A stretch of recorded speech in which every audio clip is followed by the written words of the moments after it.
Welcome back to another deep dive. We're so thrilled you could join us today because we are taking you on a really serious journey. Oh, absolutely. It is a massive one. Yeah, we're heading back in time to the year 1981, and we're zeroing in on a pivotal make-or-break moment in music history. Picture the scene. You have a highly successful band that suddenly finds themselves at a massive crossroads. Right. They've just released an album that, well, it pushed their sound a little too far from their roots. Exactly. And now they're facing a full-blown identity crisis. They have to radically reinvent themselves or just risk fading entirely into obscurity. Which, is a classic tale of artistic survival, really. But the way this particular band chose to survive was not by playing it safe or apologizing to their fans. No, not at all. Instead, they took a massive, incredibly ambitious leap into the unknown. We are looking at a project today that involves deep conceptual world building, intense interpersonal drama inside the recording studio, and a fascinating look at how a piece of art can be received completely differently depending on the culture and the country it lands in. Our mission for this deep dive is to figure out exactly how a grand creative vision like that actually comes to life, warts and all. Right. And to do that, we are drawing directly from the historical and critical Wikipedia documentation surrounding the German rock band Eloy. Specifically, we are focusing on their 9th studio album, Planets. To set the scene for you, Planets is a 42-minute journey into space rock and progressive rock. It was released in June of 1981 on the Harvest and EMI Electrola labels. Which were huge at the time. Very huge. But here is the crucial piece of context to keep in mind. Planets was not just a standalone record. It was specifically designed from day one to be part one of an epic, sweeping, double-concept album. Okay, let's unpack this. Because to really understand Planets, you have to understand the sheer panic that preceded it. Oh, the panic was real. Eloy's previous album, which was called Colors and came out in 1980, didn't quite land the way they hoped. In fact, it was viewed by many as a step way too far away from their core musical identity. Yeah, the fans were not happy. When you're a band known for a specific, intricate sound, alienating your base is terrifying. It's that moment where you look in the mirror and think, wait, who are we again? I mean, it's the ultimate artist nightmare. It is. But before we get too deep into that psychology, for the listener who might not have a vinyl collection from the 1970s, how would we define their core sound? What exactly are progressive rock and space rock? That's a great baseline to establish. Progressive rock, or prog rock, is essentially rock music that decided the standard 3-minute pop song structure just wasn't enough. They wanted to go bigger. Much bigger. It's highly complex. It often features classical music influences, complicated time signatures, and deep philosophical lyrics. Sort of the thinking person's rock music. Exactly. And then space rock takes that foundation and adds a cosmic atmosphere. Think heavily echoing guitars, swirling synthesizers, and lyrics entirely focused on outer space, science fiction, and the future. Eloy was a master of this sound. They built their entire fan base on transporting people to other galaxies. And with their 1980 album Colors, they tried to modernize that sound, making it a bit harder, a bit more streamlined, and the fans basically rejected it. They wanted the galaxies back. Right. Which brings up this massive hurdle for any creative person. How do you balance evolving your craft with keeping the people who actually support you happy? It seems incredibly risky. It's the innovation versus alienation paradox. Artists are constantly walking a tightrope. If you keep making the same album over and over, you stagnate and the critics call you boring. But if you change too much, you lose the core audience that pays your bills. Exactly. The reaction from Eloy's leader, Frank Bornemann, to this backlash is what really sets our story in motion today. You might expect a band in that situation to issue a very safe, conventional record, just a desperate attempt to give the fans exactly what they used to like. Right, the musical equivalent of a frantic apology tour. But Bornemann didn't do that. Instead of playing it safe, he decided to return to the concept album format that had originally made them successful, but he chose to do it in the most grandiose, emphatic way possible. He doubled down. He absolutely doubled down. He envisioned a massive narrative, with Planets in 1981 acting as the first half, to be followed by its sequel, Time to Turn, in 1982. I find that strategy fascinating. It wasn't a retreat at all. It was an escalation. And I think there is a profound lesson in that for you as the listener. Think about your own life or your own career. Sometimes when you lose your way or make a misstep, your instinct is to take a tentative step back, to shrink yourself, to avoid further criticism. Just trying to disappear a little bit. Yeah. Exactly. But Bornemann's strategy shows that sometimes the best solution is to aggressively lean into what makes you uniquely yourself. If you're going to return to your roots, don't just visit them, plant a massive flag there. And Eloy didn't just plant a flag, they built an entire solar system. The lore that Bornemann created for this project is staggering. This wasn't just a collection of songs with a loose theme, it was a sprawling, tightly written science fiction narrative. It was almost like a novel. It really was. Yeah. The album tells the story of a character named Ion, who is an inhabitant of the fictional planet Salta. Now, Salta is very clearly a metaphor for Earth, and the character of Ion represents humankind. Right, it's an allegory. Exactly. The core of the story is about Ion trying to fight negative forces during an age of chaos, all in a desperate bid to improve the future. What's fascinating here is the sheer level of dedication Bornemann had to this narrative. It wasn't just a vague mood board in the studio. He actually sat down and wrote a prologue for the story that was more than 1,000 words long. Over 1,000 words. Just to set the scene before the music even really starts. That is a massive commitment to ask of a listener. It is, and it completely changes the way you interact with the art. He had this massive prologue printed right on the album's gatefold. For anyone listening who hasn't held a physical vinyl record in a while, the gatefold is that center part that opens up like a giant book when you unfold the album sleeve. So you have this huge canvas. The prologue was sitting right there alongside the lyrics, which were designed to be read as a continuous, flowing story. You are meant to physically hold this album in your hands, read this immense text, and fully immerse yourself in the political and social universe of Salta before you even dropped the needle onto the vinyl. It is world building on a literary scale. Yeah. Which makes sense because Bornemann wasn't just pulling these ideas out of thin air. No, he had some serious academic inspiration. Yes, the documentation notes a major specific influence on him during this time. It was a book called Nach uns die Zukunft, which translates to After Us, the Future, written by Hansi Pestalozzi. Bornemann was heavily influenced by the philosophical themes in this book while he was conceiving his sci-fi story for Planets. But he didn't just read the book and quietly borrow a few metaphors. He actually reached out to Pestalozzi directly. He arranged meetings, didn't he? He did. He arranged 2 separate face-to-face meetings with the author during the album's creation so they could actively exchange ideas. That level of research for a rock album is extraordinary. He was actively consulting with published authors to ensure his philosophical and narrative foundations were rock solid. He wanted Salta to feel like a real, breathing society in crisis, not just a cartoon backdrop. But bringing that dense, complex vision to life presented a massive logistical challenge, specifically regarding a severe language barrier. Right, because Bornemann was writing this incredibly intricate philosophical sci-fi epic in his native German. And German is a language known for its precision and ability to convey highly complex philosophical concepts, which is great for the ideas, but maybe not so great for the target audience. Precisely the issue. Progressive rock at that time had a massive international audience, and English was essentially the dominant language for the genre. Bornemann knew that for this epic story to reach the wide audience he envisioned, these lyrics had to work in English. But a simple direct translation wouldn't cut it. Have you ever tried to run poetry through a translation app? It strips all the soul and rhythm right out of it. It's terrible. The poetry, the musical meter, and the deep meaning of this 1,000-word lore had to be completely preserved so it could actually be sung. So what is the solution there? You can't just hand it to a standard translator. You bring in a specialist. Bornemann hired an American woman named Siggy Hausen. Siggy Hausen. Yes. She had a deep, nuanced knowledge of the German language. They formed this incredibly tight, collaborative loop. Bornemann would write the story in German, embedding all his grand themes about Ion and Salta. And Hausen would take on the monumental task of translating and adapting those complex ideas into English lyrics that actually flowed with the complex time signatures of space rock. It's such a delicate collaborative dance. You have the original architect of the idea and the linguistic adapter working side by side, trying not to step on each other's toes. And her contribution was so vital that C.G. Hausen is credited right there alongside Bornemann for the lyrics. It was a true partnership. Which brings us to the actual execution. Here's where it gets really interesting.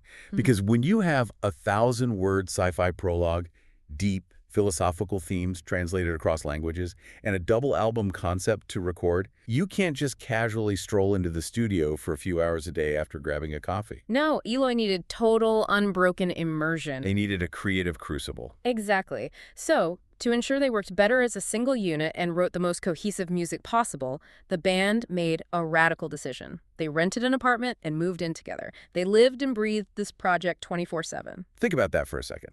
Imagine you are tasked with completing the most important project of your career, so you decide to move into a single apartment with all of your coworkers. It sounds like a psychological experiment waiting to go wrong. Seriously. But for Eloy, it was actually a return to a proven formula. The sources mentioned that they had done this exact same thing back in 1974 when they were composing their highly regarded album Floating. And history repeated itself in the best way. Living together resulted in work that was highly satisfactory for the group, both in terms of the sheer quantity of material they produced and the high quality of the music. They were completely locked in. They had the English lyrics polished, the musical arrangements were tight, the vision of Salta was clear, so they packed up and headed into Horst Sound Studio in Hanover, Germany, to officially record the album with their engineer, Jan Nemec. They were primed to execute this grand vision. But of course, a project of this massive scale rarely goes entirely smoothly once the red recording light turns on. Drama strikes in Hanover. You have this intense pressure cooker environment. Everyone has been living together, breathing this music, entirely focused on executing this make-or-break double album. Tensions are naturally going to be high. Right.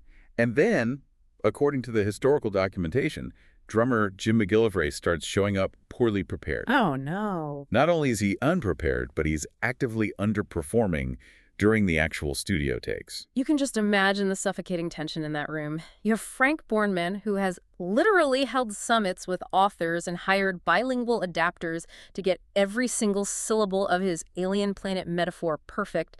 And then he looks over and the drummer isn't hitting his marks. It's a disaster. In a progressive rock band where the rhythm section has to navigate incredibly complex time changes, a struggling drummer is a glaring liability. The tolerance for anything less than perfection was absolute zero. I have to ask, though, from a purely logistical standpoint, was confronting him a fatal blow to their momentum, or did it actually save the project? Because firing a core member in the middle of a session seems like it could derail the whole thing. It's a massive risk. But keeping him would have compromised the art, which was the one thing Bornemann refused to do. McGillivray's behavior and lack of preparation led to him being expelled from Eloy right then and there, mid-session. That is ruthless. He's just out with his drum parts for this massive double album, still completely unfinished. The band had to pivot immediately to stop the project from bleeding out. They brought in a session drummer named Olaf Gustafsson to complete the rest of the recording. Wow. And to your earlier point, it didn't derail them. It actually proves their hyper-focus. They didn't let the loss of a band member stop the train. They simply swapped out the piece of the engine that wasn't working and pushed forward to finish planets. They had to protect the vision of Salta at all costs. Yeah. And you can really feel that grand, unyielding vision when you look at the final track list and understand the sonic landscape they built.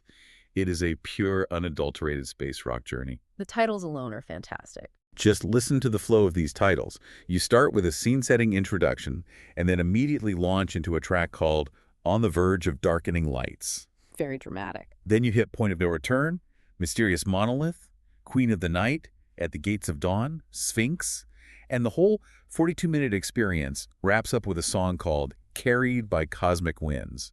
Those titles paint an incredibly vivid picture, don't they? But the sensory experience of the music itself is what really sold the concept. Absolutely. You can hear these atmospheric, sweeping synthesizers that sound like deep space, paired with heavy, driving bass lines that ground the complex rhythms.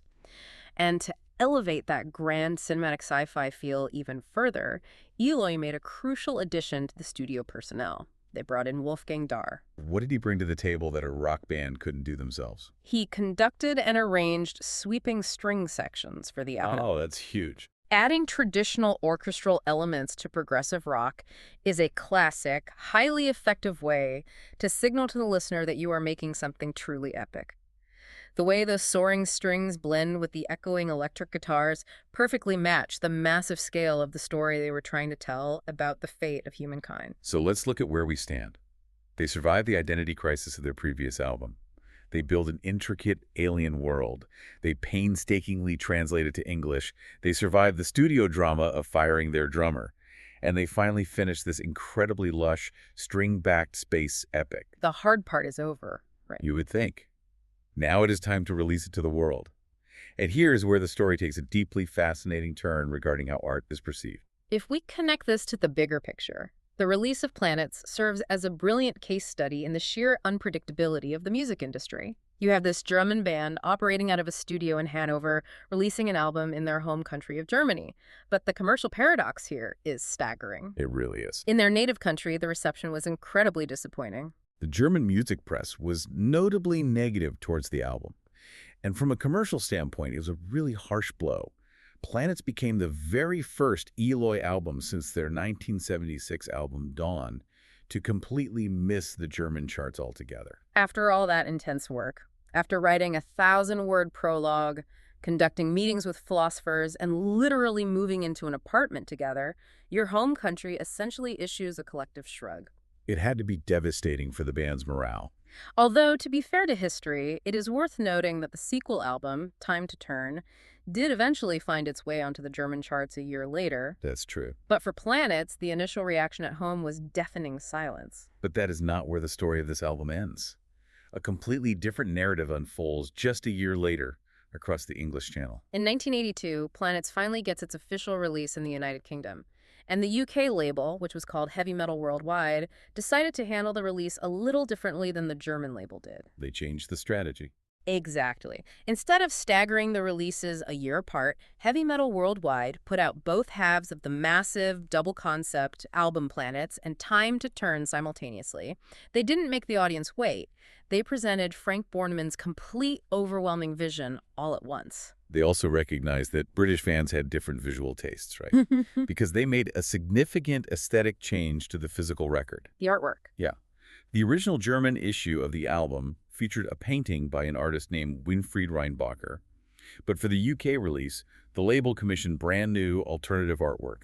They brought in the famous fantasy artist Rodney Matthews to design the cover. Which is brilliant marketing. By doing this, they were tailoring the physical packaging specifically to appeal to the British progressive rock and heavy metal audience. And the UK audience absolutely devoured it. The contrast is stark. While the German press was largely dismissive, the British press and the fans completely embraced it. The reception was incredibly strong. It really resonated with them. The conceptual, ambitious nature of the album was so respected that British reviewers were favorably comparing Eloy's new project to the work of Peter Gabriel. Which is huge. As the documentation points out, Peter Gabriel was wildly popular and highly critically acclaimed at that time, especially in the UK. Being compared to his level of artistry in 1982 was a massive badge of honor for a rock band. It perfectly illustrates how a piece of art can be a commercial disappointment in one specific context and a critical triumph in another. Think about it. Eloy didn't change a single note of the music for the UK release. The art remained exactly the same. It was the environment around the music that changed. The timing and the presentation. Yes, the timing, the visual packaging, the simultaneous release of both parts of the story, and the specific primed tastes of the British prog rock scene all perfectly aligned. It finally gave Planets the reception that Frank Bornemann had envisioned when he first started mapping out the fictional world of Salta. So what does this all mean? If we look back at the whole journey of this deep dive, we see a band that absolutely refused to fade quietly into the background.